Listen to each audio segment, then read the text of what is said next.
In this video, we will talk about how to find the volume of a cone. For volumes of cone, we use the formula volume is equal to 1/3 area of the base times height, but I broke it down a little bit more simply for us. Area of the base of a cone is going to be a circle, so that's pi r squared times the height, and then 1/3 just means to divide by 3. So that's what we're going to do here in this example. So step 1, I'm going to find the area of the base, which is pi, so that's 3.14, times radius squared,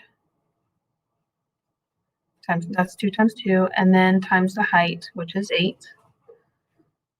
This is going to give me 100.48. Next, I will do step 3, which will be divide all of this by 3. So 100.48 divided by 3 does give me a repeating decimal. It gives me, after typing in the calculator, 33.493 repeating. So we'll just go to the hundredths place value, to that 9. So my answer would be 33.49 inches cubed.